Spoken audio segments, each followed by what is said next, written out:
Alara had not spoken in 3 years. The physicians called it trauma.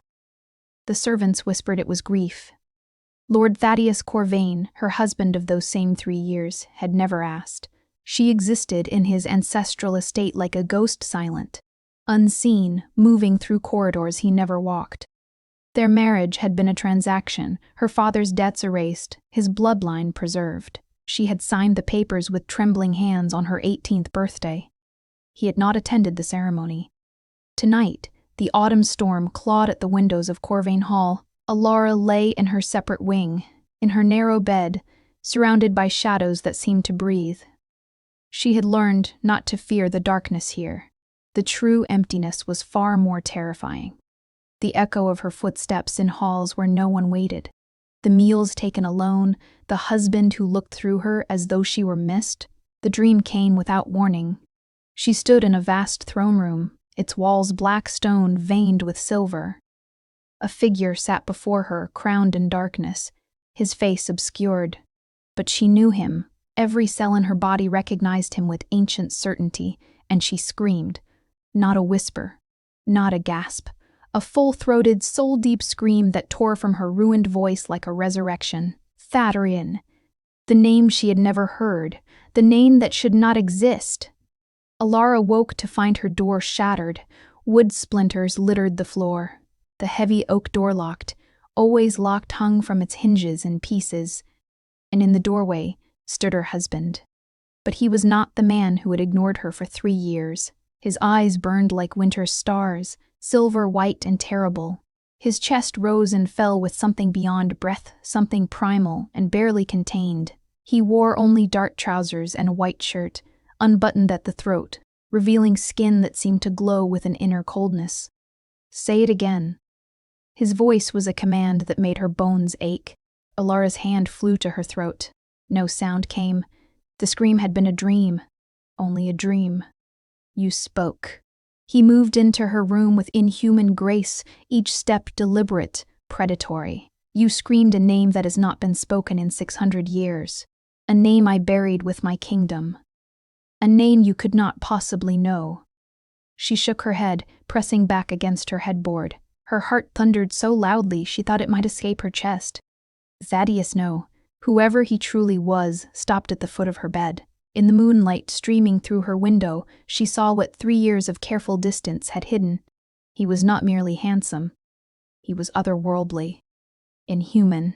His skin held the luminescence of marble, his features too perfectly symmetrical, too sharp. And his eyes, they were not human eyes. You are terrified, he observed, his voice softening to something almost gentle. Good, you should be. He tilted his head, studying her with an intensity that felt like being dissected. But you are not surprised. Why? Alara's fingers clutched her nightgown. She wanted to speak, to explain, but she had no explanation. She had no voice. I need to know what you are. He circled the bed slowly, and she realized he was scenting the air around her. I have watched you for 3 years, little ghost. Silent, obedient, breakable. I needed you broken, needed you too weak to see what I am. But something has changed. He paused beside her close enough that she could feel the cold radiating from his skin. The blood bond, he whispered, more to himself than to her. It should not have activated. You are not of the line. I verified your lineage myself. Common stock. No magic, no threat. His hand lifted toward her face, and Alara flinched, but he did not touch her. His fingers hovered an inch from her cheek, and she felt it, a pull, like invisible threads connecting her skin to his palm. Unless... His eyes widened, the silver flaring brighter. No, it is not possible. He withdrew as if burned, backing toward the doorway with a speed that blurred the air. Do not leave this room, he commanded. Do not speak that name again, if you even can, and do not under any circumstances fall asleep. Why? The word escaped her lips raw. Painful, her first spoken word in 3 years. Thaddeus froze, His expression shifted through a dozen emotions she could not name before settling into something that looked like grief. Because, he said quietly, if you dream of Thaddeus again, if you call to the king I was before I became this, I will not be able to stop myself from answering. And you, my forgotten little bride, are not ready for what I truly am. He vanished. Not walked away. Vanished, like smoke dissolving into darkness. Alara sat alone in her ruined room. Her voice returned, her husband revealed as something impossible. And in her mind, the name echoed like a bell. Thaddeus. Thaddeus. Thaddeus. The vampire king she had somehow always known. Dawn never came to Corvain Hall. Alara had noticed it before but dismissed it as the gloom of an old estate. Now, watching gray light struggle against perpetual shadow through her window, she understood. The house itself rejected the sun. She had not slept. How could she, after his warning? Her voice had returned, fragile, unused, like a rusted instrument slowly remembering its purpose. She tested it in whispers, her own name, simple words, the lyrics to a half-remembered lullaby. Each sound felt like a small rebellion against the silence that had imprisoned her. But she did not speak that name. Not again. A soft knock preceded the entrance of Mrs. Hadley, the head housekeeper, a severe woman who had served the Corvain family for 40 years and looked not a day over 50. My lady. Her eyes swept over the destroyed door without reaction. Lord Corvain requests your presence in the Eastern Library, immediately. Alara found her voice. I can walk there myself. Mrs. Hadley's expression flickered with something that might have been satisfaction. He anticipated you would say that. I am to accompany you. He was quite insistent you not be left alone. The Eastern Library was forbidden. Alara had learned this in her first week as a bride. A casual mention from a maid, quickly hushed. She had never questioned it. She had questioned nothing. They walked through corridors that seemed to shift in the corner of her vision, past portraits of Corvain ancestors whose eyes followed her movement. She noticed details now that her fear had previously obscured. The subject's pale skin, their two bright eyes, the way they were always painted in shadow. How long have you served this family, Mrs. Hadley? Alara asked, her voice hoarse but strengthening. Long enough to know when to speak and when silence serves better. The housekeeper's tone was not unkind. But I will tell you this, my lady. You were the first bride to survive 3 years. That alone makes you extraordinary. Survive? The word stuck in Alara's throat.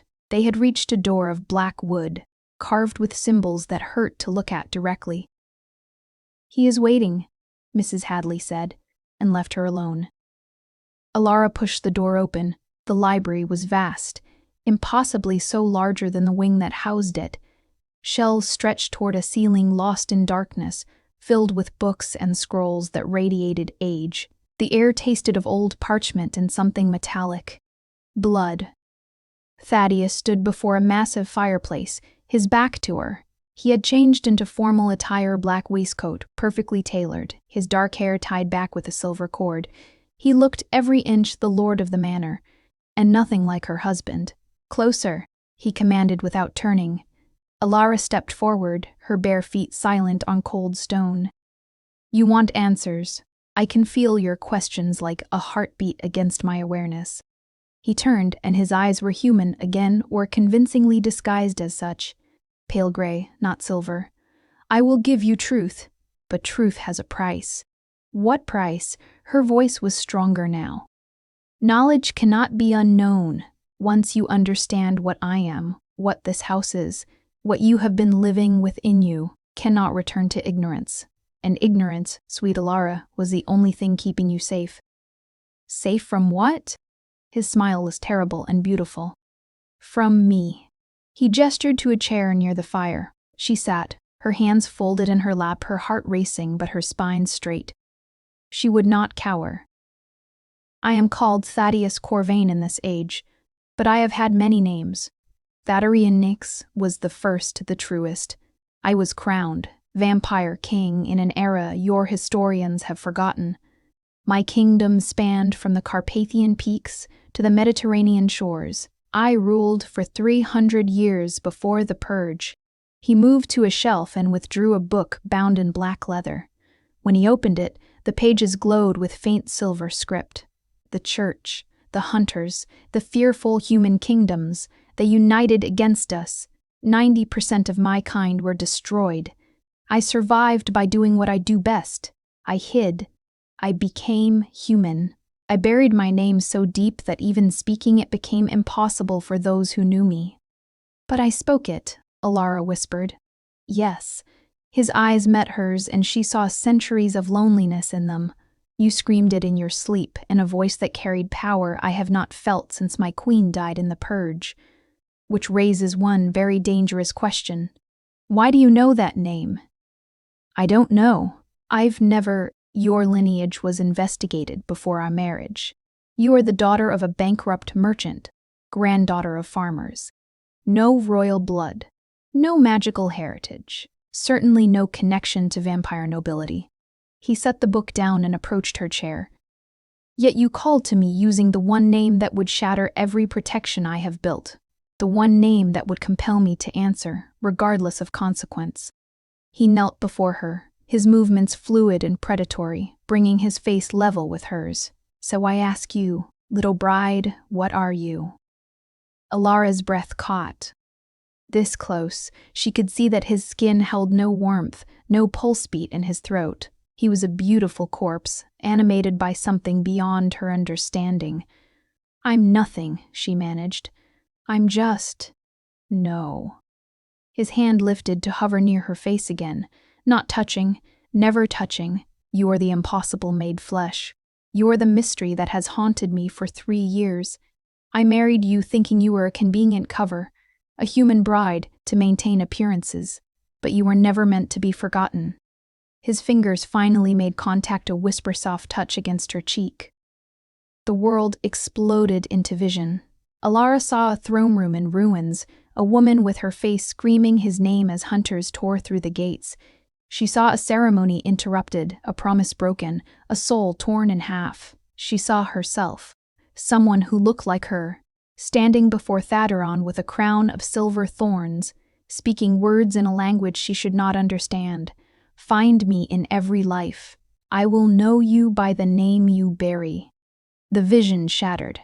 Thaddeus had jerked back, his eyes wide with something that looked like horror.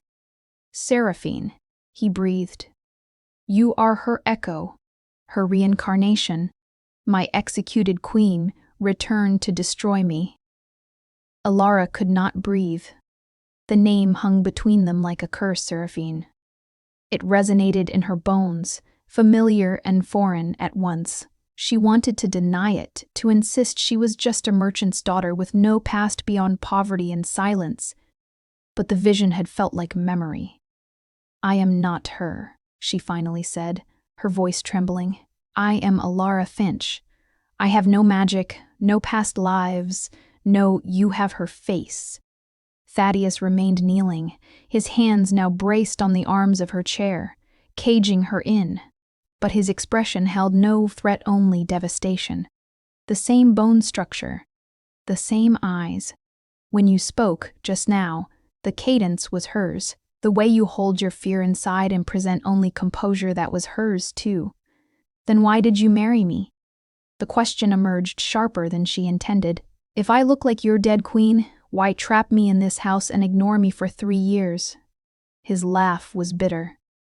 "Because I thought I was stronger than destiny. I thought if I did not look at you, did not speak to you, did not acknowledge the resemblance, I could keep you at a distance.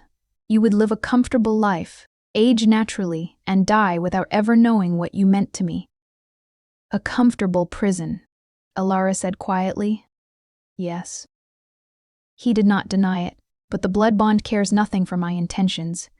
It has been building between us since the moment you entered this house. I felt it, ignored it, suppressed it.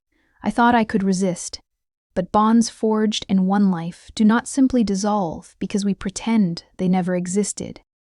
He stood abruptly, pacing to the window. Beyond the glass, the grounds of Corvain Hall stretched in perpetual twilight. Seraphine was human when I met her.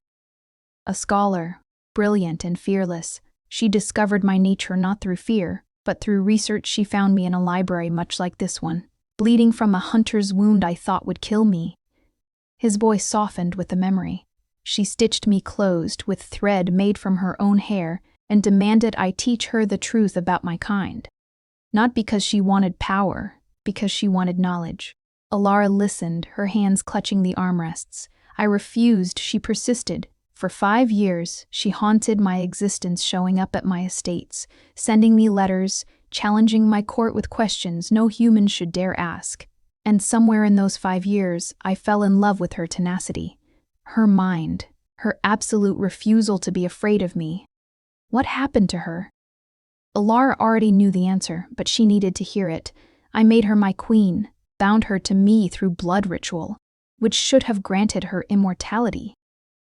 His reflection in the window was ghostly, but the ritual requires perfect consent, perfect love, perfect trust on both sides. Ours was perfect, or so I believed. On the night of our bonding ceremony, the hunters attacked. They had been waiting for me to expose my greatest weakness. He turned back to face her, and his eyes were silver once more. She died defending me, a human woman, barely 25 years old, placing herself between me and a blessed blade. The ritual was incomplete. She did not rise as vampire. She simply ended. Tears slipped down Alara's cheeks before she realized she was crying. I'm sorry. Do not apologize for her death. You were not there. He approached her again, his movements cautious now. But you are here. An echo, a reincarnation, a cosmic joke. I do not know which. What I know is this. The bond recognizes you. When you screamed my true name, you activated a connection that should have died with Seraphine 600 years ago. What does that mean? Alara whispered. It means you are in danger. His hand cupped her face, gentle and cold. The same families that hunted us then still hunt my kind now. They have long memories and longer grudges. If they discover that Seraphine's soul has returned, they will come for you. And this time I will not be unprepared. Alara leaned into his touch before she could stop herself. The coldness of his skin should have repelled her. Instead, it felt like coming home. I do not remember being her, she admitted. I have no memories of you, no sense of a past life. Until last night, I did not even know your true name. Memory is not required for the soul to recognize its mate. His thumb brushed away her tears.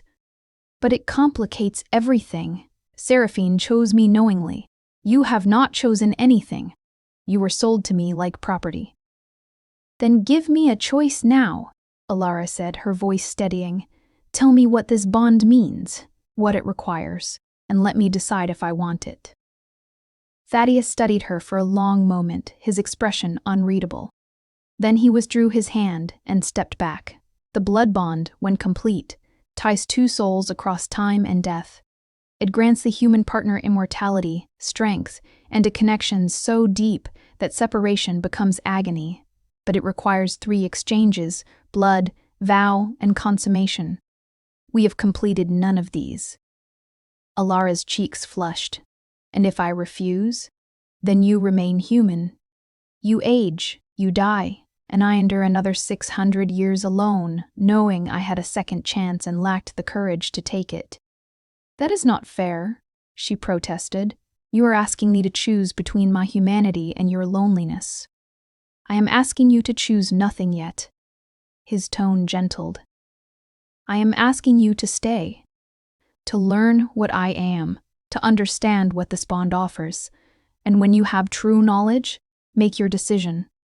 He extended his hand, palm up in invitation, not a demand. Will you allow me to court you, Alara Finch, properly, as I should have done 3 years ago? Will you let me show you that this forgotten bride deserves to be remembered?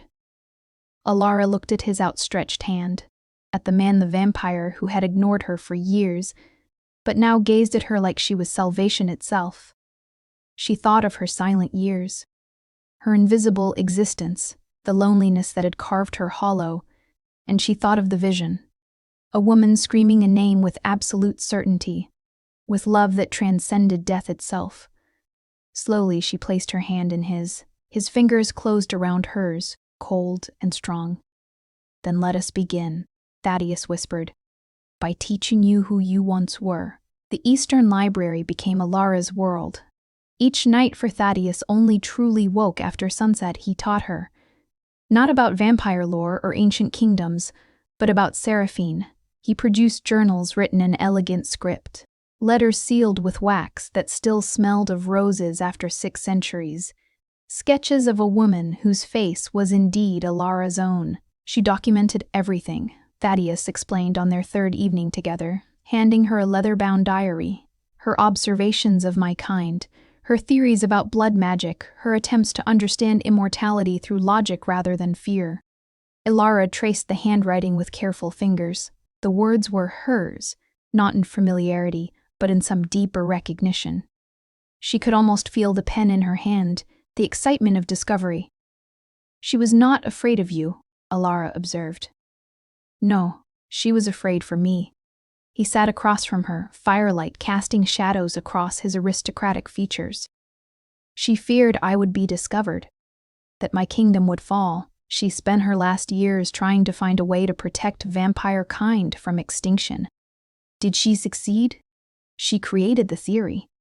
I implemented it after her death." His smile was sad, the great concealment a ritual that made humans forget we exist as anything more than myth. It saved thousands of my kind, but it required the sacrifice of our greatest minds, our historians, our record keepers. Seraphine would have hated the cost. Alara set the journal aside. "You speak of her in present tense sometimes. Because you sit before me wearing her face, asking her questions, frowning the same way she did when contemplating complex problems." He leaned forward, elbows on his knees. "Do you understand how maddening this is? To have you return to me, but without the context that made you, you?" "I could say the same," Alara replied, surprising herself with her boldness. "You know everything about me from a past I cannot access. I know nothing of you beyond 3 years of absence and a few nights of stories." "Then ask, what do you wish to know? Do you feed on humans?" The question hung between them. Thaddeus did not flinch from it. "Yes, but I have not killed to feed in 400 years. I maintain agreements with certain families. They provide blood in exchange for wealth, protection, or favors. It is a transaction, not a hunt." "Have you fed since I arrived?" "Yes. Mrs. Bell. Hadley provides, though she is not the source. She arranges for donations from the village." He paused. "I have never fed from you, Alara. I never will. Unless you offer freely, that is a line I will not cross." She believed him. Perhaps foolishly, but she did. "What else?" he prompted. "Show me." The words emerged before she could reconsider them. "Show me what you truly are, not the human lord, not the charming teacher, the vampire." Thaddeus went very still. "That is not a small request. I need to see it, all of it." Alara stood, moving closer. "If I am to make any choice, I must know the truth without filters." He rose to meet her, and for a moment she thought he would refuse. Then his eyes shifted. Silver flooding over gray like moonlight over water. His skin seemed to thin, revealing the faint tracery of veins that no longer carried warm blood.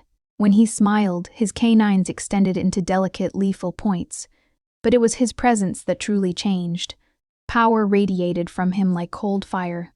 The air itself seemed to bend around him, acknowledging a predator so ancient that human time meant nothing. Alara's instincts screamed at her to run, to submit, to bare her throat or flee anything to escape the attention of something so far above her on the chain of existence. She held her ground. "This is what I am," Thaddeus said, his voice layered with harmonics that made her bones resonate. "A dead thing animated by magic and will. A creature that should not exist. I have killed thousands. I have ruled through fear and power. I am not safe, Alara. I am only contained. Are you trying to frighten me?" Her voice shook, But she did not step back. Yes. His honesty was brutal. Because you should be frightened. You stand before something that could drain you dry in seconds, that could compel you to walk into fire, that could make you forget your own name with a whisper. And instead of running, you ask to see more. Because I need to know if I can love this, Alara said quietly. Not the man you pretend to be. This. The words hung in the air like a spell. Slowly, Thaddeus's vampiric aspect receded. His eyes faded to gray. His presence dimmed to something bearable. But his expression remained raw.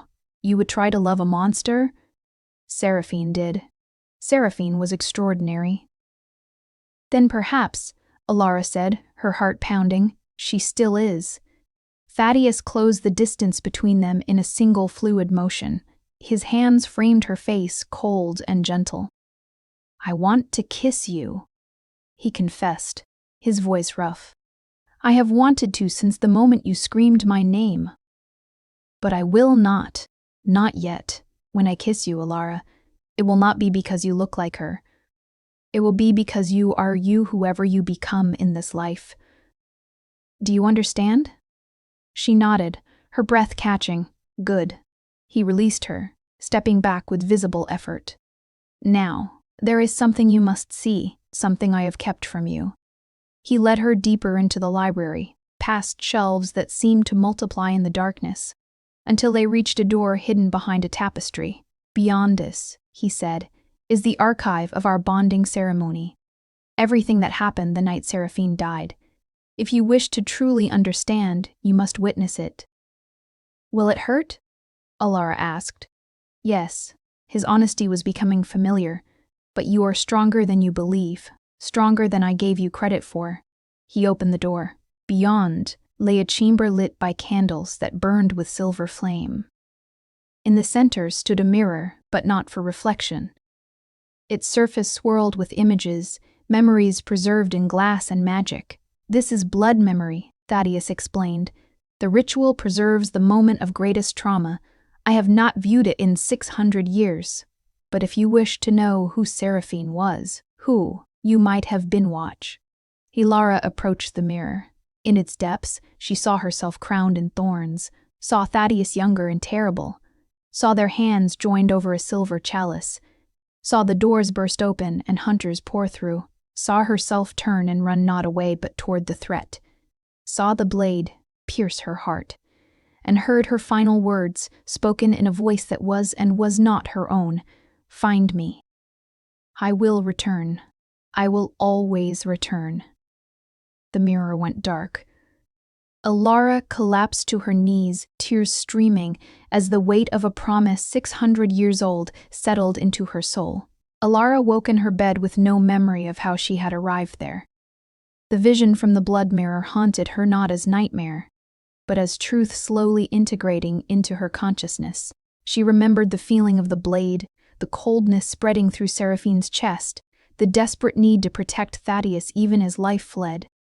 She remembered dying for him. Her hand moved to her chest, half expecting to find a wound. Instead, she found a mark that had not been there before. A silver symbol etched into her skin just above her heart, glowing faintly in the pre-dawn darkness. A knock at her door, now repaired, she noted preceded Mrs. Hadley's entrance. Lord Corvain requests you do not leave your chambers today, the housekeeper announced, her expression grave. There has been an incident. What kind of incident? Alara sat up, pulling her robe closed over the strange mark. The kind that requires his immediate attention. Mrs. Hadley set down a breakfast tray. He will explain when it is safe. Until then, you are to remain here. He has placed protections on this room. Do not cross the threshold. Before Alara could protest, the woman departed, locking the door from the outside. Fury sparked in Alara's chest quick and hot. She was not a prisoner. She was not a doll to be placed on a shelf when inconvenient. 3 years of invisible compliance had taught her the cost of silence. She had a voice now. She intended to use it. The window offered no escape. 3 stories up, sheer stone below, but the mark on her chest pulsed with warmth, and with it came a whisper of knowledge she should not possess. Protection symbols can be broken from within, if you know the words. Alara did not know the words. But apparently, some part of her did. She placed her hand against the door and spoke in a language that predated English, predated Latin, words that tasted of copper and starlight. Sanguis meus volentus mea, vincula frangit. The lock clicked open. Alara stared at her hand in shock. Then she grabbed a cloak and slipped into the corridor. The house was silent, but it was the silence of held breath, of waiting violence. She moved through the halls on instinct, following a pull she could not name until she reached the grand foyer. Voices echoed from the drawing room beyond. One was Thaddeus, cold and commanding. The others were unfamiliar. Cannot prove she carries the bloodline, a woman was saying. The mark could be coincidence. There are no coincidences when it comes to Seraphine Nix. This voice was male, cultured, with an accent Alara could not place. If the blood bond has reformed, the treaty is void. You know the terms, the Darion. Alara's heart seized at the use of his true name. The treaty was signed under duress, Thaddeus replied, his tone glacial. And it applies only to the original bonding. This woman is not Seraphine. She is a human girl with an unfortunate resemblance. Then you will not object to our examination, the woman said. I object to you entering my domain uninvited and making demands. Leave now, before I remind you why my name was feared. Silence fell, tense and crackling. Alara pushed the door open. 3 figures stood in the drawing room with Thaddeus. 2 wore the formal black of vampire aristocracy. The woman pale and beautiful as a statue, the man dark-haired and cruel-eyed. The third wore hunter's leathers, blessed silver glinting at his wrists and throat. A hunter and vampires, standing together. The impossibility of it froze Alara in place. Alara, return to your room. Thaddeus's voice was sharp with command. No. The word emerged stronger than she felt. If this concerns me, I will hear it. The pale woman smiled, revealing delicate fangs. She has spirit. How refreshing. Most of your brides were broken things. Most? Alara turned to Thaddeus. How many? 17, the male vampire supplied helpfully. Over the past 600 years, all bearing a resemblance to Seraphine Nix, all dead within 5 years of marriage. Tragic, really. The floor seemed to tilt beneath Alara's feet. Is this true? She whispered. Thaddeus's expression was stone. Yes. Did you kill them? No. His eyes met hers and she saw truth there in agony. But my proximity killed them. The bond attempted to form with each one, when they could not sustain it, when they proved to be merely human echoes without the soul to complete the ritual, the magic consumed them. I thought if I kept you at a distance, ignored you, starved the bond before it could take root. You thought I would live longer. Alara finished, nausea rising in her throat. She is marked. The hunter spoke for the first time, his voice flat and professional. He pointed at Alara's chest, where the silver symbol glowed through her robe. The covenant seal. It appears only when the blood bond recognizes true reincarnation. The female vampire moved closer, her eyes narrowing. Show us. No, Thaddeus said, placing himself between them and Alara. You have seen enough. She is under my protection. The treaty holds. The treaty, the male vampire said, states that if Seraphine Nix returns to life, she must be brought before the High Court for judgment. Her crimes against the old families were never answered. Death does not absolve her. What crimes? Alara demanded. You created the Great Concealment, the woman said, circling like a shark. A ritual that stripped us of our power, our visibility, our dominion over the human world. Thousands of vampires lost their territories, their thralls, their influence, all because you convinced your king that hiding was preferable to ruling. She saved your lives, Thaddeus snarled. She stole our birthright. The male vampire's eyes glowed red. And the treaty your court signed after the purge was clear? If she ever returned, she would face trial. And execution. Alara's legs threatened to buckle. She was being condemned for actions she did not remember. crimes committed by a woman she might have been 600 years ago. I am not her, she said firmly. I am Alara Finch. I have no memory of any of this. You cannot hold me accountable for another life. The mark says otherwise, the hunter replied. He drew a silver dagger, and Thaddeus moved in a blur, his hand around the man's throat before Alara could blink. Lower your weapon, Thaddeus hissed, or I will paint my walls with your blood and damn the consequences. Saturn. The female vampire's voice carried warning. Harm him and the treaty shatters. Is she worth war? The question hung in the air. Thaddeus looked at Alara, truly looked at her, with 600 years of longing and loss and desperate hope in his eyes. Yes, he said simply. He released the hunter and turned to face his own kind. I invoke right of sanctuary. Alara Finch is under my protection until the next blood moon. She will be given time to understand her nature, to access her memories if they exist, to prepare for trial. And when she stands before the High Court, she will stand as my bonded mate, with all the rights and protections that entails. You would bond her before trial? The male vampire laughed. That is bold, old friend, and incredibly foolish. If she is executed, the bond will destroy you both. Then I will die knowing I gave her every advantage. Thaddeus extended his hand to Alara. The choice is yours. Accept my protection and face trial, or deny the bond and they will take you now. Alara looked at his offered hand, at the vampires who wanted her dead, at the hunter who had come to collect her, at the life she had lived in shadows, forgotten and silent. She took his hand. I accept your protection, she said clearly, and I will face trial for crimes I do not remember, but I will do so as myself, not as a ghost wearing another woman's guilt. The covenant seal on her chest flared brilliant silver, and somewhere deep in her soul, Alara felt Seraphine's smile. The visitors departed with threats veiled as courtesy, leaving Alara and Thaddeus alone in the drawing room. The air still crackled with residual power, making her skin prickle. 17 women, Alara said quietly. You married 17 women who look like her, like me. Thaddeus moved to the window, his back rigid. I did not know. Not at first. The first was 50 years after Seraphine's death. I thought it coincidence. When she died of the bond's rejection, I thought it tragedy. By the 5th, I understood I was cursed to recognize her in every generation, but never to have her returned. Why did you keep trying? Because I am selfish. He turned to face her, and his expression was raw.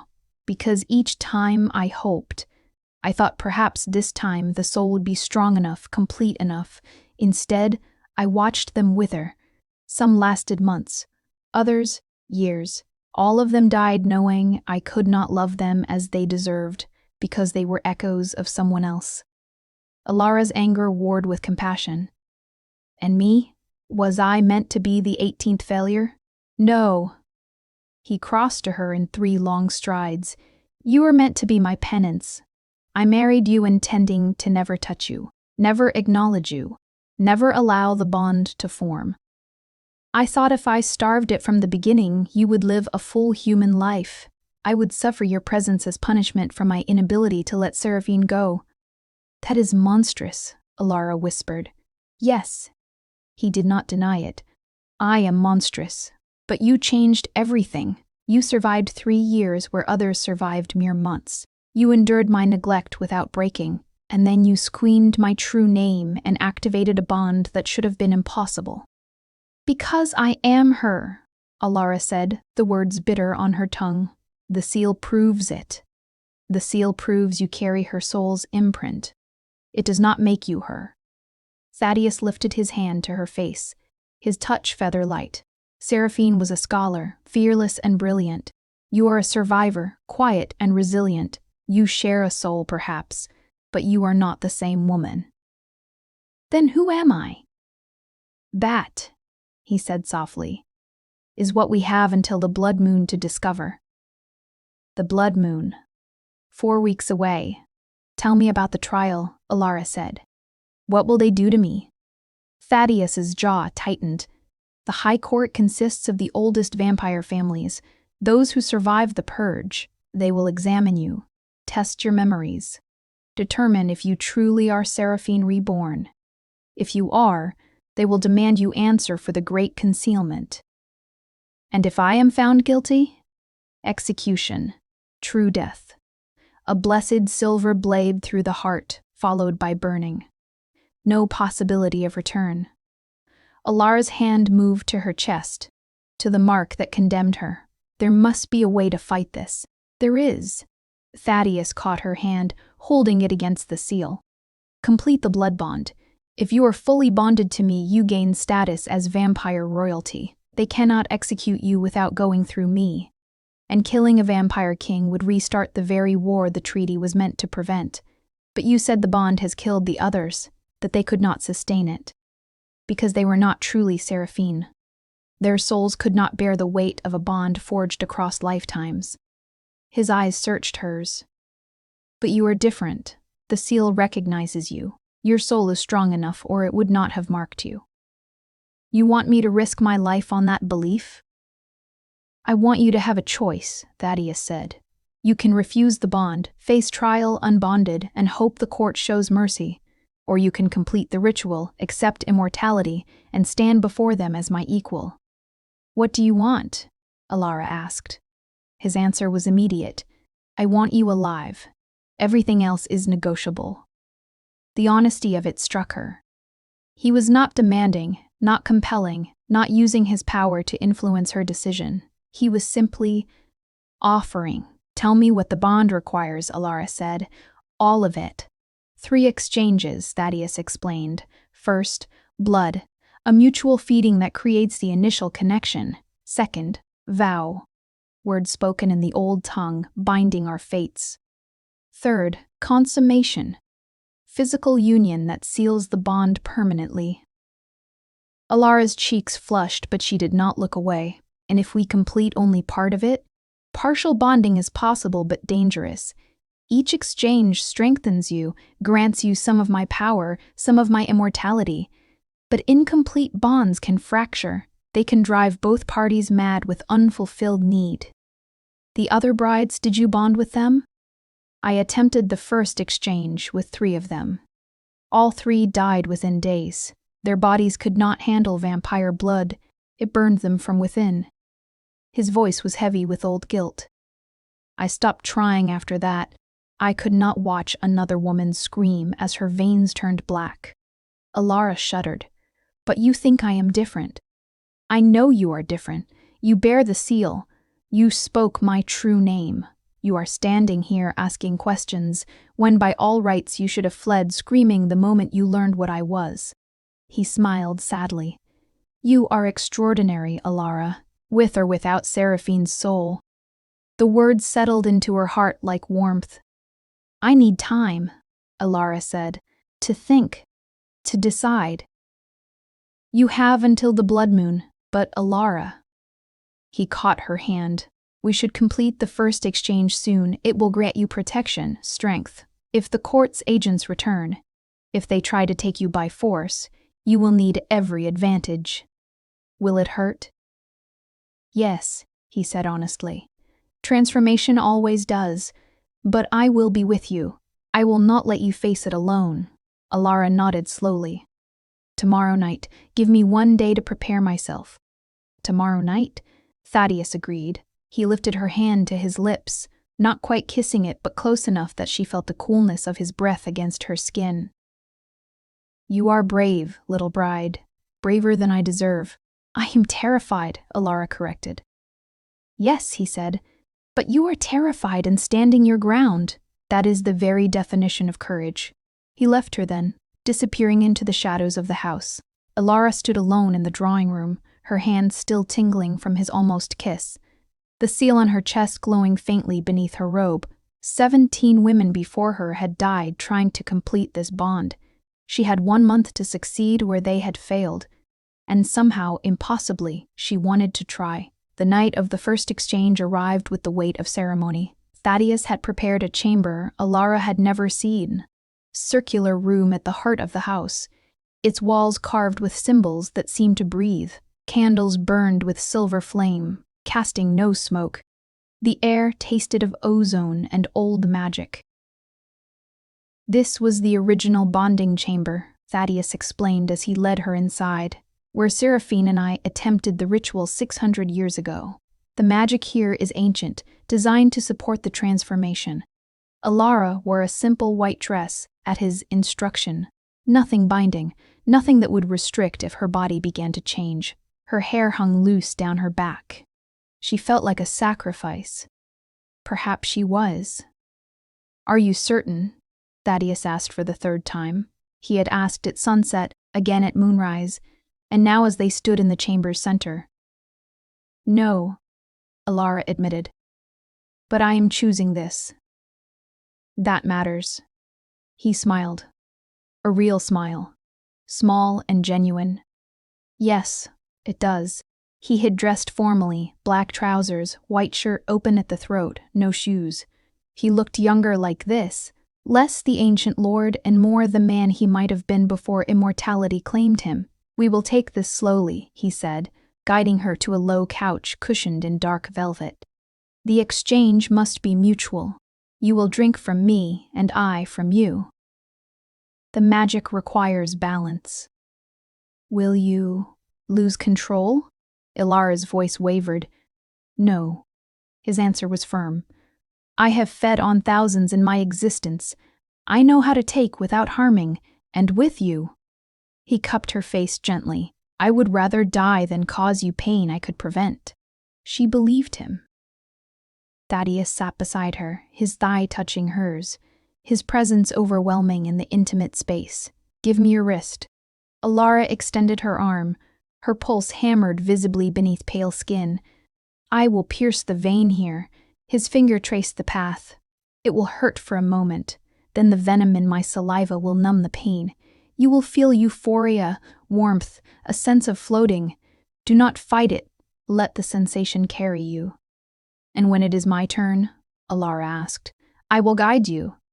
His eyes met hers, silver and intense. "Are you ready?" She nodded, not trusting her voice. Thaddeus brought her wrist to his mouth. His lips were cool against her skin, gentle. Then his fangs extended and he bit down, pain sharp and bright followed by a wave of sensation so intense, Alara gasped. Her blood flowed into his mouth and with it went something deeper, her fear, her hope, her confusion, her growing affection for this impossible creature. She felt his response through the connection, a sound that was almost a groan, his eyes closing as if savoring the finest wine. The euphoria he had promised arrived like a tide, washing away her anxiety. She sagged against him, her free hand clutching his shirt as the world dissolved into warmth and silver light. "I taste you," his voice whispered in her mind. "I taste your courage, your loneliness, your extraordinary will to survive." "Thaddeus," she thought, testing the mental connection. "I am here," he answered. "I have you." Gently, he withdrew his fangs, licking the wound closed. The puncture sealed instantly, leaving only 2 small marks. "Now," he said, his voice rougher than before, "you must drink from me." He picked up a silver blade from the table beside them, ornate and ancient, and drew it across his own wrist. Dark blood welled, almost black in the candlelight. "It will taste wrong at first," he warned. "Cold, metallic, but beneath that is power. Drink deeply, Alara. Take what I offer." He pressed his wrist to her lips. The blood touched her tongue, and Alara's first instinct was to recoil. It was wrong, dead blood, cold blood, blood that tasted of centuries and magic and things that should not exist. But Thaddeus's other hand cradled the back of her head, holding her gently in place. "Trust me," he murmured. "Drink." Alara drank. The second swallow was easier. The third she took willingly. By the fourth, she understood this was not mere blood. This was him, his essence, his power, his immortality flowing into her mortal frame. Her body began to change. Heat flooded her veins, burning away impurities. Her heart raced, then slowed to a pace that felt wrong. Too slow, too measured. Her senses sharpened. She could hear Thaddeus's non-existent heartbeat, Smell the wax of candles 3 rooms away, see the individual dust motes floating in the air. And the pain came. It felt like her bones were breaking and reforming, like her blood was being replaced cell by cell. She would have screamed, but Thaddeus pulled his wrist away and caught her against his chest. "I know," he whispered, holding her as she convulsed. "I know it hurts, but you are strong. You are transforming. Just hold on." Alara buried her face against his shoulder and endured. Time became meaningless. She existed only in the pain, in the changing, in the slow death of her humanity, and the birth of something new. And then, like a storm breaking, it stopped. Alara lifted her head, gasping. The world was different. Sharper, more vivid.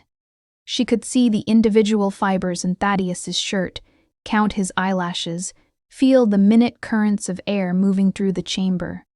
"How do you feel?" he asked softly. "Alive," Alara breathed. "More alive than I have ever felt." She looked down at her hands. They appeared unchanged, but when she flexed her fingers, she felt strength there that had not existed before. Power coiled beneath her skin, waiting to be used. "The first exchange is complete," Thaddeus said. "You are not yet vampire, but you are no longer entirely human. You will heal faster, age slower, grow stronger." And he touched the seal on her chest, which now pulsed with steady light. "You are bound to me.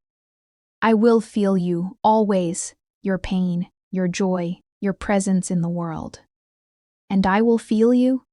Alara asked. "Yes." She tested the connection, reaching out with this new sense, and found him, a vast presence of shadow and silver, ancient and terrible and achingly lonely. "Oh," she whispered, tears springing to her eyes. "You have been so alone." "For 600 years," he confirmed. "Until you screamed my name." Alara touched his face, marveling at how she could now feel the faint hum of magic beneath his skin. "I am not sorry I did." "Neither am I," Thaddeus said. And then finally he kissed her. His lips were cool and perfect against hers. The kiss was gentle, questioning, giving her every opportunity to pull away. Instead, Alara leaned into it, her hands sliding into his hair, kissing him back with all the passion her changing body could muster. When they parted, both breathing unnecessarily, Thaddeus rested his forehead against hers. "2 exchanges remain," he said. "But Alara, we do not have to." "I know," she interrupted. "But I want to. Not tonight, not rushed, but I want to complete this bond. I want to stand beside you as your equal when we face the court." "You are already my equal," Thaddeus said fiercely, "bond or no bond." "Then let me choose to be bound anyway," Alara replied. "Let me choose you, not because of destiny or past lives, but because of who we are now." The smile that spread across his face was radiant. "As you wish, my brave Alara. As you wish." The transformation was not instantaneous. Over the following days, Alara discovered what it meant to be partially bonded to a vampire king. Her body had become something between mortal and immortal, a creature in transition. She no longer needed much sleep. Food tasted muted, uninteresting. Her reflection in mirrors showed the same face, but her eyes held new depth, a faint silver ring around the iris that glowed in darkness. And the hunger came, not for blood, not yet, but for life itself. She craved sunlight even as it began to sting her skin. She wanted to run, to hunt, to test the limits of her new strength. Thaddeus watched her carefully during these moments, ready to intervene if the bloodlust overtook her reason. It never did. Whatever made Alara herself remained stronger than the transformation. "You have remarkable control," Thaddeus observed on the 5th night, watching her practice moving at vampire speed through the library. She was slower than him, but far faster than human. Most newly turned lose themselves to instinct for weeks. "I am not newly turned," Alara reminded him, stopping suddenly in front of a shelf. "I am something else. A bridge between worlds," he agreed. "Neither mortal nor immortal. Not until we complete the bond." The bond. It hummed between them constantly, now a thread of connection that let her feel his presence anywhere in the house. She knew when he fed, when he worked in his study, when he stood outside her door at night, wanting to enter but restraining himself. "Why do you stop yourself?" Alara asked, not looking at him. "I can feel you there, wanting." "Because I will not rush you," Thaddeus said quietly. "You chose the first exchange out of necessity, to protect yourself. The next steps must be chosen for different reasons." "What reasons?" "Love, desire, true commitment." He moved to stand behind her, close but not touching. "I have waited 600 years. I can wait until you are ready." Alara turned to face him. "And if I said I was ready now?" His eyes flared silver. "Are you?" "No," she admitted. "But not because I am afraid of you, because I am afraid I still do not know enough. About Seraphine, about what happened to her, about why the court hates her so much, they would kill her echo centuries later." Thaddeus was quiet for a long moment. Then he said, "Come with me. There is something you should see." He led her back to the blood mirror chamber, where the preserved memories waited. "The mirror shows only the moment of death," he explained, "but there are other ways to access blood memory, more complete, more dangerous. I can share my memories directly, let you see what I saw, know what I knew, but it requires deep connection. You will be inside my mind, experiencing my thoughts, my emotions. It is intimate." "More intimate than drinking your blood?" Alara asked dryly. A ghost of a smile touched his lips. "Different. Blood sharing is physical, memory sharing is spiritual. You will know me, Alara, every dark corner, every sin, every moment of weakness across 6 centuries. Are you certain you want that?" She thought of the 17 women before her, of the loneliness she had felt through the bond, of the way he looked at her sometimes, like she was both his salvation and his damnation. "Yes," she said. "Show me." Thaddeus sat on the floor, his back against the wall, and patted the space beside him. Alara settled next to him, their shoulders touching. "Give me your hands," he instructed. She did, his fingers laced through hers, cold and strong. "Close your eyes. Open your mind. Let me in." Alara obeyed. The world dropped away. She stood in a throne room, his throne room. 600 years passed, the vampire kingdom of Nyx, in its glory, soaring ceilings, silver chandeliers dripping with crystal, courtiers in elegant dress, and on the throne sat Thaddeus, young and powerful and utterly alone despite the crowd surrounding him. "I ruled for 300 years, his voice echoed in her mind. "I was a just king, a strong king, but I was hollow. Power without purpose is merely performance." The scene shifted. A library, smaller than the one in Corvain Hall. A woman sat surrounded by books, her face focused in concentration. Seraphine wearing Alara's face but different. Confident where Alara was cautious. Bold where Alara was reserved. "She infiltrated my court disguised as a scholar's assistant," Thaddeus's memory voice explained. "I found her here, researching vampire anatomy and texts she should not have been able to access." She looked up at me without fear and said, "Your Majesty, I believe your kind may hold the cure to human mortality. Would you be willing to participate in my research?" Alara felt his amusement, his immediate fascination. No one had ever spoken to me like that, like I was a puzzle to solve rather than a predator to flee. More scenes flashed, Seraphine arguing with him about ethics, laughing at his dark humor, falling asleep in his library surrounded by notes, Thaddeus watching her, drawn to her brilliant mind, her fearlessness, her absolute conviction that knowledge was more powerful than fear. I courted her for 5 years. She made me earn every smile, every touch, every moment of her time. And when I finally told her I loved her, she said, "I know. I have been waiting for you to admit it." The memory shifted to their bonding ceremony.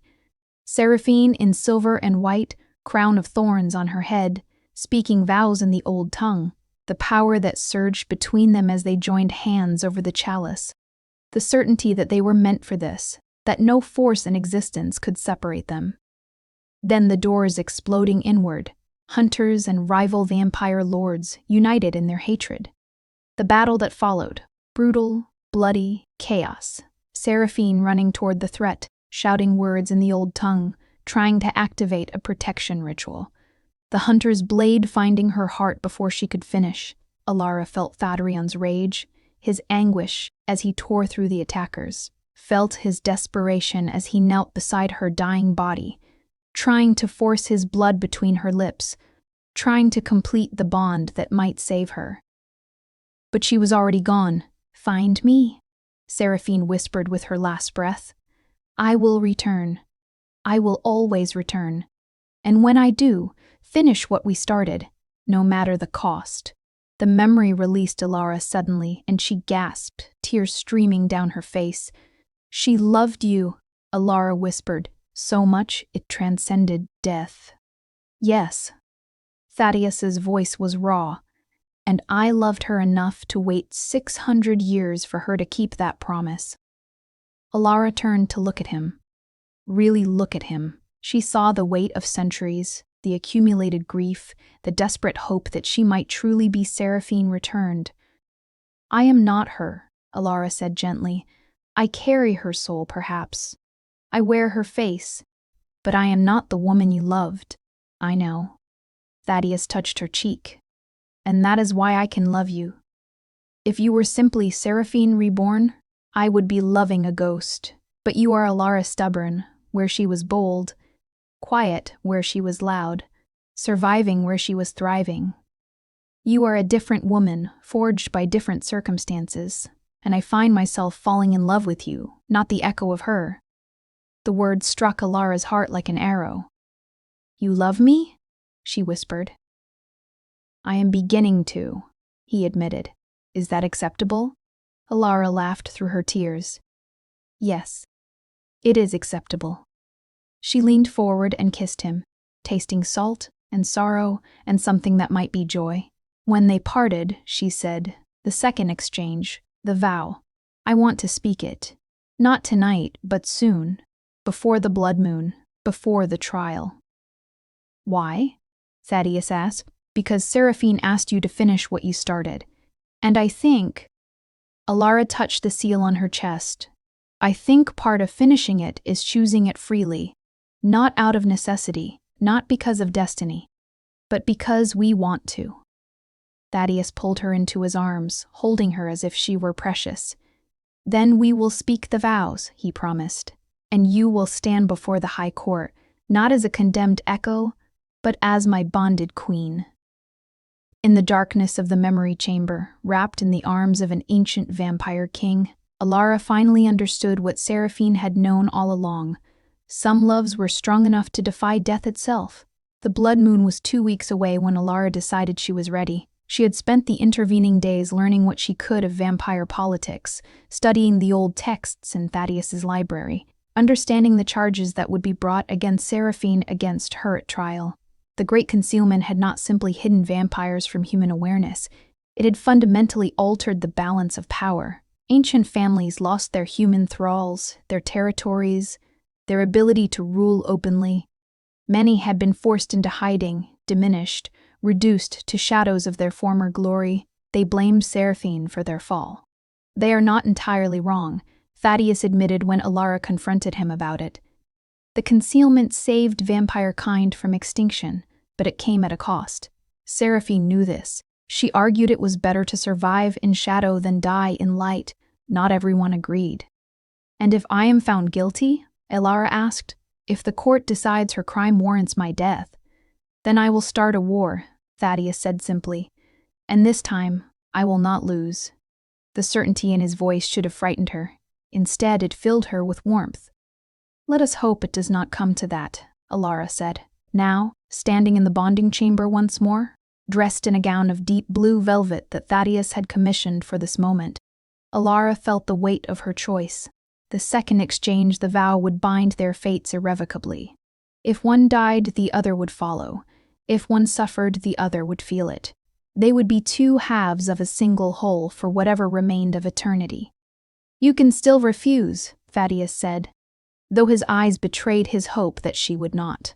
He stood before her in formal black, looking every inch the vampire king he had once been.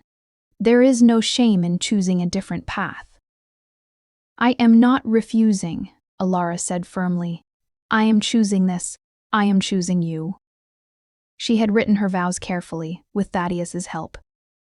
The old tongue was difficult, full of nuance and power. Each word had to be precise, or the magic would not take hold. Shall we begin?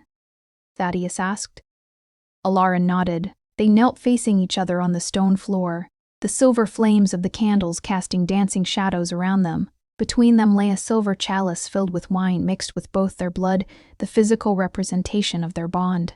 Thaddeus spoke first, his voice resonating with power that made the air shimmer. Sangui ad sanguinem anima ad animam, te eligio super omnia. In aeternum vinctus, in aeternum tuus, accipio te elara, ut reginam cordis mei, custodem animae mei, lucem in tenebris mei es. Blood to blood, soul to soul. I choose you above all. Bound in eternity, yours in eternity. I accept you, Alara, as queen of my heart, keeper of my soul, light in my darkness. The words settled into the space between them like a physical weight. Now it was Alara's turn. She took a deep breath and spoke, her voice steady despite her racing heart. Sanguis ad sanguinem, anima ad anima, te eligio supra omnia. In aeternum vincta, in aeternum tua, accipio te, thadrion, ut regem cordis me, custodem animae, mrumque me protegit. Blood to blood, soul to soul. I choose you above all. Bound in eternity, yours in eternity.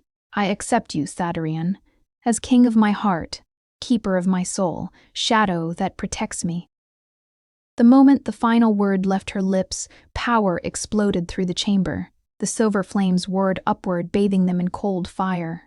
The seal on Alara's chest blazed so brightly she could see it through her gown, and the thread that had connected them since the first exchange became a rope, a chain, an unbreakable tether that wrapped around both their souls.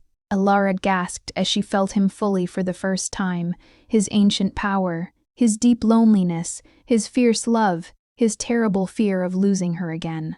It was overwhelming, consuming, beautiful, and terrifying in equal measure. And he felt her quiet strength, her determination to forge her own path, her growing love for this impossible creature, her fear of the trial, but greater fear of living without him. I see you, his voice whispered in her mind. And I see you, she answered. Together, they lifted the chalice. Thaddeus drank first, his eyes never leaving hers. Then Alara drank, the mixture warm and metallic and right. The bond sealed with a sound like thunder, like bells, like the universe acknowledging their choice. When Alara opened her eyes, had she closed them? The chamber had returned to normal. But she was not normal. She was more, stronger, faster, her senses even sharper than before. She could feel Thaddeus's presence like a second heartbeat, could sense his emotions as clearly as her own. The second exchange is complete, Thaddeus said, wonder in his voice. You truly are her. No echo could have survived this. I am her, Alara agreed, but I am also myself. Can you accept that? I already have, Thaddeus said. He stood, offering his hand to help her rise. You are Alara who was Seraphine. You are my past and my future, and you are magnificent. He pulled her into his arms and kissed her deeper than before, with a passion that spoke of 600 years of longing finally given expression. Alara kissed him back with equal fervor, her fingers tangling in his hair, her body pressing against his. When they finally parted, both breathing hard despite not needing air, Thaddeus rested his forehead against hers. One exchange remains, he said quietly. Not tonight, Alara whispered. Tonight, I just want to be with you, to feel this bond, to understand what we have become. Then that is what we shall do. He led her from the bonding chamber to his private rooms, a suite she had never entered before. The space was surprisingly warm, dark wood and soft fabrics, bookshelves lining the walls, a massive bed piled with pillows, I have not shared this space with anyone in 600 years, Thaddeus admitted, but I want you here, if you wish it. I wish it, Alara said. They lay together on the bed, fully clothed, simply holding each other. Thaddeus's arms were strong around her, his presence a comfort rather than a threat. Through the bond, she felt his contentment, his peace, his joy at having her finally within reach. Tell me about your kingdom, Alara murmured against his chest. Not the fall. The glory. What was it like when Nyx thrived? So Thaddeus told her stories of a vampire realm at the height of its power, of balls that lasted for weeks, of art and music that transcended human understanding, of a civilization that had achieved what humans only dreamed of, and Alara listened, storing away each detail, understanding more with each word that she was not just bonded to a man, she was bonded to a history, a legacy, a responsibility. When we face the court, she said eventually, what will you do if they still demand my death? I will remind them that I am still their king, Thaddeus said, steel in his voice. I may have hidden, but I never abdicated. I never surrendered my crown. And if they wish to challenge my authority, they are welcome to try. That sounds like a declaration of war. It is, he confirmed, but I would burn the world before I let them take you from me again. Alara tilted her head to look up at him. You are terrifying when you talk like that. Good. He smiled, and it was all vampire beautiful and dangerous. Let them remember what it means to anger a king. Alara settled back against him, feeling safe despite the danger ahead, feeling whole despite being only partially transformed. 2 weeks, she said. We have 2 weeks until the blood moon. Then we will use them wisely, Thaddeus replied. I will teach you to fight, to defend yourself. I will prepare you for the court's games. And, he kissed the top of her head, we will decide when to complete the final exchange. Together, Alara said. Together, he echoed, and for the first time in 3 years of marriage, Alara fell asleep in her husband's arms, knowing she was exactly where she was meant to be. The blood moon rose red and terrible over Corvain Hall. Alara stood before a mirror in Thaddeus's chamber, barely recognizing herself. She wore a gown of black silk and silver thread, the Corvain crest embroidered over her heart. Her hair was arranged in an elaborate style, woven with silver chains. The seal on her chest glowed visibly through the fabric, proclaiming her status as twice bonded. But they had not completed the third exchange. We still have time, Thaddeus had argued that morning. Complete the bond before we go. Give yourself every protection. But Alara had refused. She would not enter immortality out of fear. When they completed the bond, it would be out of love, not strategy. Now, watching the moon rise, she wondered if she had made a mistake. You look like a queen, Mrs. Hadley said, adjusting the drape of Alara's gown. The housekeeper had revealed herself as vampire just days before one of Seraphine's former handmaids, who had survived the purge and served the Corvain line ever since. She would be proud of you. I am not her, Alara said, but with less conviction than before. The memories had been surfacing more frequently, fragments of Seraphine's life, bleeding through into her own consciousness. She remembered the taste of Thaddeus's first kiss, the thrill of discovering vampire lore, the terror and determination of the bonding ceremony. But they were distant, like watching someone else's memories through glass. You were enough of her, Mrs. Hadley replied, and more than enough yourself. Remember that, when they try to reduce you to the sum of her crimes. A knock at the door announced Thaddeus's arrival.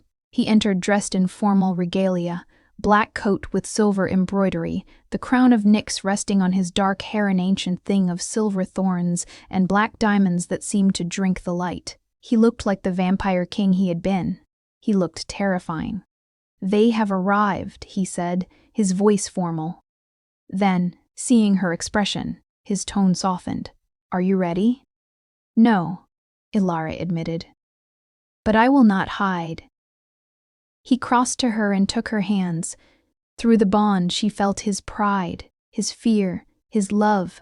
Whatever happens tonight, he said, know that you have already proven yourself extraordinary. The bond chose you. I chose you. That is truth no court can dispute. Alara nodded, not trusting her voice.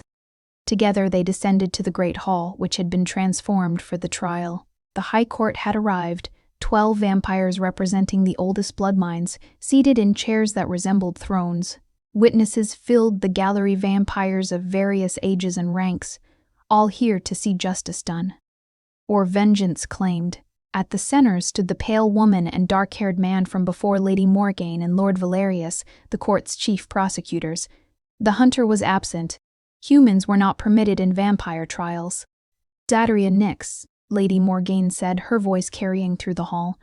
You bring before us the reincarnated soul of Seraphine Nyx, architect of the Great Concealment, betrayer of the old ways. How do you answer the charges? I answer that Seraphine Nyx saved vampire kind from extinction. Thaddeus replied, his voice cold and commanding. Without the concealment, none of you would be alive to bring these petty grievances. Petty? Lord Valerius stepped forward. We lost our kingdoms, our power, our place in the world. You ask us to call that petty? I ask you to call it survival. Thaddeus shot back. And I remind you that I am still your king. This court exists at my sufferance. Murmurs rippled through the gallery. You abdicated when you went into hiding, Lady Morgaine said.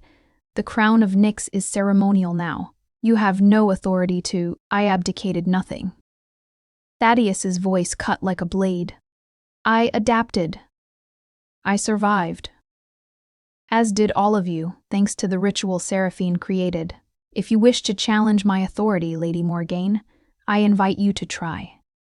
Let us see if 600 years has dulled my edge. The threat hung in the air, tangible and dangerous. Enough posturing, one of the High Court judges said, an ancient vampire with silver hair and eyes like chips of ice. We are here to determine if this woman carries Seraphine's soul, and, if so, whether she bears responsibility for past actions. Bring forth the proof. Lady Morgaine gestured, and 2 vampires wheeled in a device Ilara did not recognize, a circular frame of silver with wires of blessed metal strung across it like a web. The soul sieve, Thaddeus breathed, his hand tightening on Ilara's. They mean to extract your memories by force. Is that permitted? Ilara asked, fear spiking. It is legal if painful, the silver-haired judge replied. The accused will submit to the sieve. It will reveal whether Seraphine's soul truly resides within her, and if so, we may access her memories directly. I refuse, Thaddeus said flatly. The sieve has killed humans before. I will not risk. I will do it, Ilara interrupted. Thaddeus turned to her, shock and horror warring on his face. Ilara, no. You do not understand what you are agreeing to. I understand that they will never accept my innocence unless I prove I am not hiding anything. Ilara straightened her spine, drawing on every ounce of courage she possessed. If Seraphine's memories are within me, let them be revealed. I am not afraid of the truth. You should be, Lord Valerius said with a cruel smile. The truth may damn you. Then let it, Ilara replied. She walked to the sieve before Thaddeus could stop her. The metal was cold beneath her hands as she stepped into the frame. The wires pressed against her skin, and power began to hum through them, painful, invasive, tearing at the edges of her consciousness. Ilara gasped as the sieve activated fully. Her mind was laid bare, her memories projected into the air above her for all to see. Her childhood poverty, her father's debts, the day she was sold in marriage, 3 years of silence and loneliness. The night she screamed Thaddeus's name. Everything, exposed for judgment. And beneath it all, deeper, the sieve found what it was searching for. Seraphine's memories erupted into view. The court watched as Seraphine researched vampire lore, as she fell in love with Thadaron, as she designed the Great Concealment. But the sieve did not stop there. It pulled forth memories Ilara had not accessed. Memories buried deep. Seraphine arguing with the old families, warning them that the hunters were growing too powerful, that vampire kind needed to adapt or die. The old families laughing at her, calling her a human playing at vampire politics. Seraphine working in secret, crafting a ritual so powerful it would rewrite human memory itself, erase vampire existence from collective consciousness. Doing it without permission. Without consensus. Doing it because it was the only way to save them, even if they hated her for it. The memory shifted to the bonding ceremony, to the moment the doors burst open. But this time, Alara saw what Seraphine had seen. Not just hunters, but vampires among them. Members of the old families, who had betrayed their kind to the hunters, who preferred death to diminishment. Seraphine running toward them, shouting the final words of the concealment ritual even as the blade pierced her heart, the magic exploding outward, washing over the world, ensuring vampire kind would survive even if she did not. Her last thought, as darkness claimed her, it was worth it. They will survive. Darion will survive. The sieve released Alara with a jolt that sent her to her knees. The hall was silent. Then the silver-haired judge spoke. The soul is confirmed. This woman is Seraphine Nyx reborn. And the memories reveal that she completed the great concealment even as she died, that she chose our survival over her own life. She chose without our consent, Lady Morgaine protested, but her voice lacked its earlier conviction. Because you would have refused, Thaddeus said, moving to Alara's side and helping her stand. Because you were arrogant enough to believe you could fight the entire human world and win. Seraphine saved you from your own pride. The question remains, Lord Valerius said, whether that gives her the right to escape judgment. She has already faced judgment, Thaddeus replied. She died for her choice. She gave 600 years to the ether before returning. Is that not punishment enough? The High Court conferred in whispers. Finally, the silver-haired judge stood. The court recognizes Seraphine Nyx's sacrifice. However, the matter of proceeding without consent cannot be ignored. We propose a sentence. Alara, who was Seraphine, will complete her bond to Thadrion Nyx and serve as his queen. In this role, she will work to restore balance between the old ways and the new, to give voice to those families who lost power in the concealment. She will bear responsibility for the future as she did for the past. It was not a pardon. It was conscription. But it was life. And if I refuse? Alara asked, her voice hoarse from the Sieve's invasion. Then you will be executed at dawn, Lady Morgaine said with satisfaction. Alara looked at Thaddeus. Through the bond, she felt his silent plea. Choose life. Choose us. I will make it bearable. But Alara was tired of choosing out of necessity. I accept your sentence, she said clearly, not because I fear death, but because I believe I can make a difference. Seraphine tried to save vampire kind through hiding. Perhaps I can save it through healing. The court murmured approval, surprise, calculation. Then it is decided, the judge declared. Alara Nyx, twice bonded queen, you are bound to service. May you succeed where your past life failed. The trial was over. But as Alara left the hall on Thaddeus's arm, she realized that her real work was just beginning. They completed the bond 3 nights after the trial. Not in the ceremonial chamber, not before witnesses or court officials. In Thaddeus's private rooms, with only moonlight and candlelight to bear witness, they came together as partners, as equals, as souls who had chosen each other across centuries. Alara had expected pain, had braced for the agony of transformation. Instead, there was only warmth, the spreading sensation of rightness as Thaddeus made love to her with centuries of longing tempered by infinite patience. His touch was reverent, worshipful, as if she were something sacred. I love you, he whispered against her skin. Alara who was Seraphine. Alara who is herself. I love all of you. And I love you, she answered, her voice breaking with emotion. Thadderon who became Thaddeus. The king who hid, the man who waited. When they finally joined completely, the bond sealed with a rush of power that shook the foundations of Corvain Hall. Alara felt her mortality burn away like mist in sunlight, felt immortality settle into her bones like coming home. She was vampire now. Fully, completely. And she was free. The transformation took 3 days, during which Thaddeus never left her side. He held her through the fever, fed her his blood when the hunger became unbearable, whispered reassurances when the memories, both hers and Seraphine's, threatened to overwhelm her. When Alara finally opened her eyes as a new creature, the world had never seemed more vivid. "How do you feel?" Thaddeus asked, his hand cradling her face. "Powerful," Alara said, testing her new strength, her sharper senses. "Dangerous, alive." "You are all of those things," he agreed, "and you are mine." "As you are mine," Alara replied, pulling him down for a kiss that tasted of blood and forever. In the months that followed, Alara discovered what it meant to be a vampire queen. She attended court gatherings, slowly building alliances with the old families. She listened to their grievances, acknowledged their losses, and worked to find compromises between the old ways and the new. It was exhausting, frustrating work, but it was also meaningful. Lady Morgaine became, surprisingly, an ally. "You are not Seraphine," she admitted one evening. "You are smarter, more diplomatic. You listen where she lectured." "I had the advantage of dying once," Alara replied dryly. "It teaches humility." Together with Thaddeus, she began rebuilding what had been lost. Not the old kingdom that was gone, buried in history, but something new. A network of vampire families working together, hidden but not powerless, surviving in the modern world without losing themselves.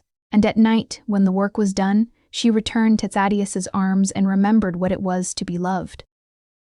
5 years after the trial, Alara stood in the ruins of the old throne room of Nyx. The castle had been abandoned for centuries, reclaimed by forest and time. But Thaddeus had brought her here, to the place where Seraphine had died. "I wanted you to see it," he said quietly. "The place where everything ended." Alara walked through the broken halls, seeing them through both sets of memories, Seraphine's memories of glory, and her own perspective of beautiful decay. "It is not an ending," she said finally. "It is a transformation. Like me. Like us." She turned to face him, this ancient king who had waited 600 years for love to return. "Seraphine tried to save vampire kind by making them invisible," Alara said. "But I think the real solution is balance. Not hiding so completely we forget who we are, but not ruling so openly we invite destruction. Can we find that middle path? With you as my queen?" Thaddeus smiled. "I believe we can achieve anything." He took her hand, and together they left the ruins behind. 10 years after her transformation, Alara sat in the library at Corvain Hall, now expanded, now filled with both ancient texts and modern technology, and wrote her first letter to the High Court proposing a new covenant, one that would give vampires a voice in the modern world without exposing them, one that would honor the past while embracing the future. She did not know if they would accept it, but she had to try, because she was Alara who had been Seraphine. She was a bridge between worlds, between times, between past and future, and she would use that position to heal what had been broken, to build what had been lost.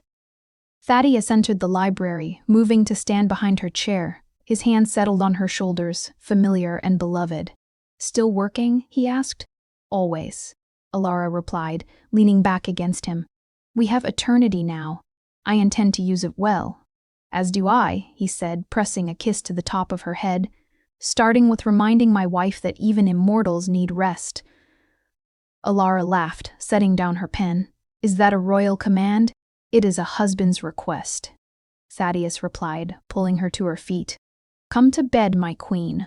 The world will still be here tomorrow." "And the tomorrow after that," Alara agreed, taking his hand. "And the tomorrow after that."